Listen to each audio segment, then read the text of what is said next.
안녕하세요. 장나연입니다. 사람이 한 가지 일에 집중하며 생활할 수 있다는 것은 참으로 행복한 일이죠. 하지만 난생 처음 해보는 농사일, 오로지 땅과 햇빛과 물만으로 농사를 지으며 꿈을 이뤄간다는 것이 결코 쉬운 일은 아닐 겁니다. 연천의 농부로 내려와 자연을 무대로 11년째 자연 농사를 지으며 꿈을 이뤄나가고 계시는 분이 있습니다. 바로 홍여석 씨인데요. 어떻게 귀농을 시작하셨고 자연 농사를 짓고 계신지 함께 이야기 들어볼까요?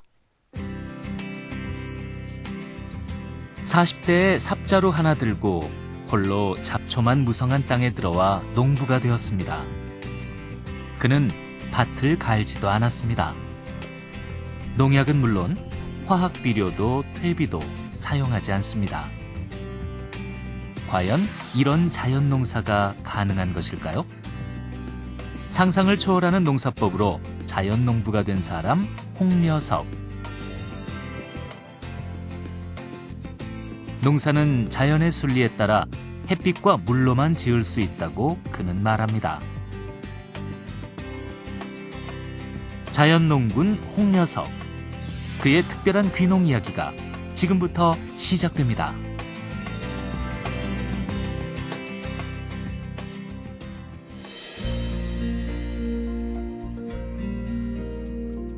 도심을 벗어나 들어가면 들어갈수록 시간이 멈춰진 풍경이 펼쳐집니다. 연천군 미산면 백성리.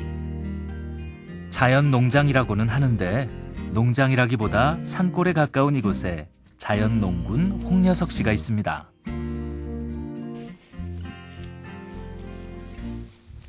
선생님, 홍여석 선생님 맞으세요? 예, 안녕하세요. 예, 안녕하세요. 네.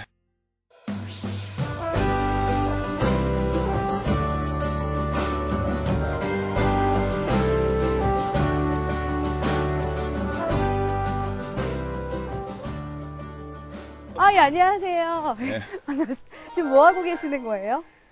벼 사이에 있는 풀 베고 있어요. 풀 베고 계시는 거구나. 이게 벼예요? 이거 심으신 게? 예, 벼예요. 그렇구나. 꼭 밭 같아 보이죠? 네, 그냥 말하지 않으시면 모를 것 같은데요. 네, 그 SRI라고 하는 그런 새로운 시도예요. 네, SRI 방법이라고 하셨는데 어떤 방법인가요?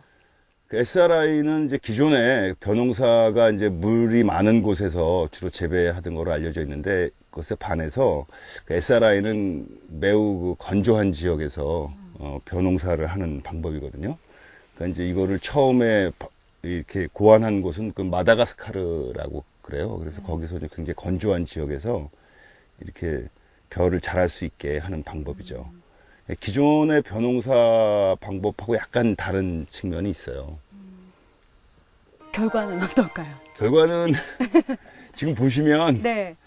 뭐 잘 된 것도 있고 네. 아직 잘 안 된 것도 있는데 제가 보기엔 절반 정도는 성공하지 않을까 싶어요.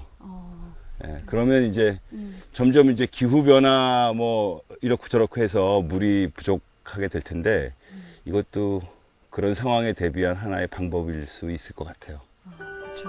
그래서 이제 이 농사에 대한 홍여석 씨의 땅은 단지 농사를 지어 수확을 올리는 데 집중된 땅이 아닙니다. 미래를 염두에 두고 다양한 자연농법을 실험하는 꿈꾸는 땅이죠. 선생님, 뒤쪽도 그렇고 앞쪽도 그렇고 공간이 진짜 정말 굉장히 넓은 것 같아요. 한 어느 정도 규모인가요? 한 4,000평 정도 됩니다. 4,000평이요? 네. 처음부터 그렇게 시작하시지는 않으셨을 거 아니에요? 처음부터 그렇게 시작했어요. 처음부터 4,000평? 예. 부자시군요. 아니, 왜냐하면 네. 이제 이 농사가 이제 시간이 많이 걸린다 그래요. 네, 한 그쵸. 10년 정도 이렇게 바라보시고. 걸려야 네. 이제 땅이 안정되고 농사가 잘 된다 그러는데 제가 뭐 1,000평 하고 또 10년 완성한 다음에 또 1,000평 늘리고 그러면 20년, 30년 계속 늘어나잖아요. 그래서 좀 무리가 되더라도 처음부터 이렇게 많이 찝적대 놓으면 10년이면 네. 다 이제 정리가 될 것 같아서 그렇게 시작했죠. 미리부터 이제 앞을 보시고 네. 4,000평을 딱. 그러니까 제가 봤을 때 이제 자급자족이 아니면 네. 뭐 농사, 그러니까 농부가 됐으면 남 먹을 것도 줘야 되는데 제가 어쨌든 간에 한 30가구 정도는 먹여 살려야 되지 않나 싶어서 그 정도 규모면은 한 4,000평이면 되겠다. 그래서 이제 4,000평 정도 시작한 거죠. 그리고 제가 좀 신기했던 것 중에 하나가 잡초가 이렇게 무성한데도 관리를 안 하시는 거 그때 너무 넓어서 그러신가? 아니요, 네. 관리가 네. 필요한 곳만 관리를 하죠.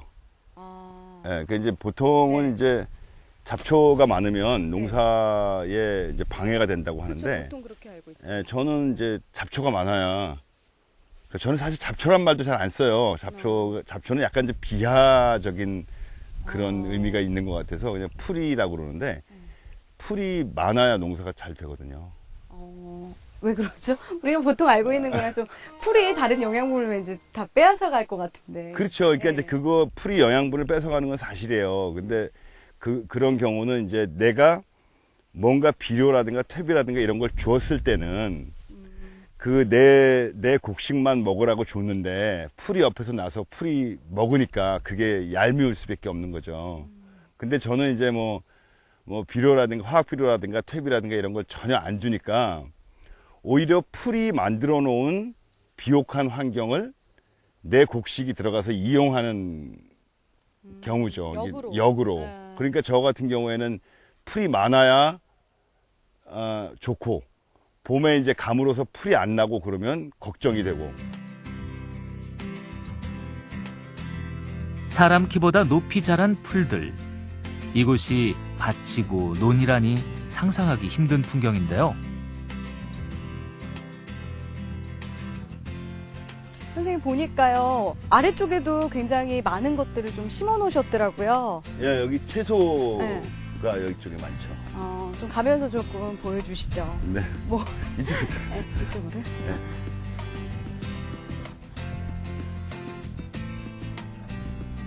이쪽은 어떤 거 심어 놓으신 거예요? 이만큼 토마토고요. 아, 토마토를 근데 신기하게 선생님 이렇게 양파망에 쌓아놨나요? 벌레가 먹어서요. 그러니까 이제 여치가 많이 갉아먹고요. 아, 네. 그 다음에 아. 꿩이 와서 짜먹고 그래요. 그러니까 꼭 이제 익어서 맛이 들 정도가 되면 이제 얘네들이 많이 갉아먹어요. 그리고 밑에서 이제 꿩이 이렇게 쪄가지고 구멍을 내놓고. 그런 걸 방지하기 위해서. 예, 이제 비닐하우스에서 주로 이제 네. 토마토는 많이 키우는데 이제 네. 그런 경우에는 이제 이런 게 필요 없지만 네. 여기서 하는 농사는 다 이렇게 번잡스러운 일이 많아요. 그러니까 기꺼이 이제 뭐 번거로움을 감수하는데, 그러니까 뭐 하나하나 이렇게 뭐 자연과 이렇게 직접 상대한다는 게 쉽지 않죠. 아무리 번거로워도 농약은 일체 쓰지 않습니다. 이렇게 자연과 상대하는 방법을 알아가는 데만 해도 지난 7, 8년의 귀농의 시간을 거의 다 써야 했다는데요.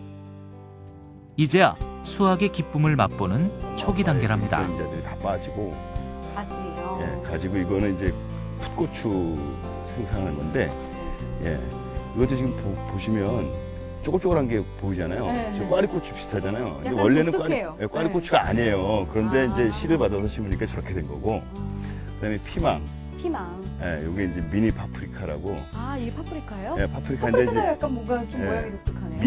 미니예요. 이렇게 빨리 자라는 거죠. 걷는 족족 새로운 작물들이 눈에 띄는데요. 그간 홍 녀석이 흘린 땀방울 속에 탄생한 작물 수만 해도 50가지가 넘는답니다. 애호박, 예, 그다음에 이제 미니 단호박. 단호박. 예, 그 저쪽에 이제 고구마, 뭐 오크라 이런 것들이 있고, 저건 이제 꽃이에요, 칸나.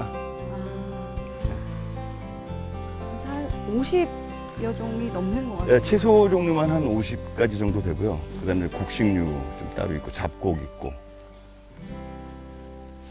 칸나요? 칸나 꽃. 아, 꽃. 예, 굉장히 예쁜 꽃. 굉장히 이쁘죠. 빨간 꽃 네. 이렇게 올라오는 거. 아, 예, 꽃.